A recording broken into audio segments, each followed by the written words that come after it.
Welcome to your mid-year conference. I hope you're all having a great time learning about moose, renewing old friendships, and making a few new ones. This is the time of year we, in the Women of the Moose, typically refer to as silly season. To you, it's nomination and election time. We call it silly season because our phones are usually busy from the time we get to work until the time we go home, with questions about proper procedures and how to conduct the election. In our mind, this is really an easy process, but to many, it is so confusing. So, let's review. First and foremost, every chapter must hold an election, unless the officers have been told otherwise. During the second meeting in January, the chapter senior regent or presiding officer is to announce the date, time, and place of the first, second, and third nominating committee meeting, as well as the names of the co-workers serving on the committee.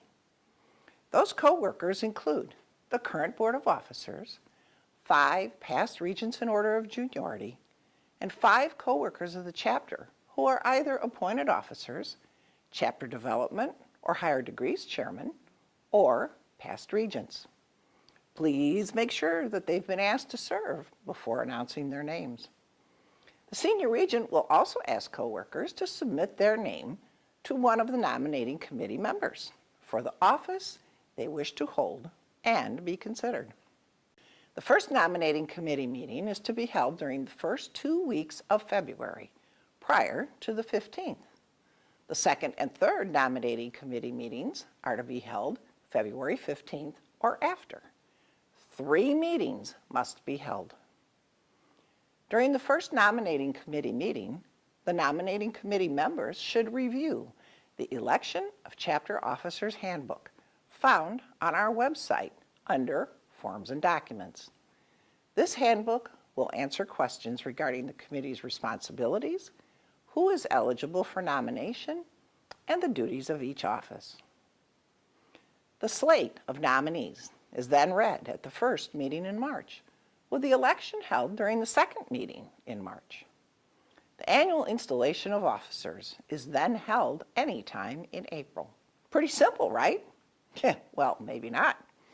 The biggest concern seems to be allowing people to serve in an office that they know nothing about, or doing it because nobody else will. That's not a reason to nominate someone for office. If a coworker cannot handle money or balance her checkbook, why would you nominate her for the office of recorder? Likewise, why would you nominate someone for secretary-treasurer if she cannot write legibly or use the computer to do her minutes? By the same token, if a coworker cannot attend chapter meetings because of other commitments, why would you nominate her at all? Being a chapter officer is serious business, and the future of your chapter and the Women of the Moose is in the hands of those who are elected to serve. Upon her installation into office, she agrees to serve the chapter to the best of her ability and do the job that she was elected to do. Make sure she's going to do it. Okay, I see that look in your eyes, but where are we going to get people to serve as officers, right? How about asking them? Personal contact with our members is so very vital. Our coworkers aren't just going to volunteer unless they are active chapter participants. You need to ask. And with our cell phones so readily accessible nowadays, why don't we try using them to make a call and not just for sending a text or checking Facebook? Oftentimes, members are turned off by the petty jealousy they see among the officers. Then, there's the officer who thinks now that she has a title, she can become an authoritarian, or the officer who has the need to tell the coworkers how hard her job is.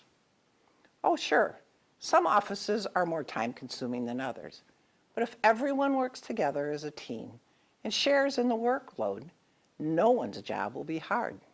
It takes a team. It takes a combined effort. With different viewpoints, yes, but by working together, we will all reach the same goal.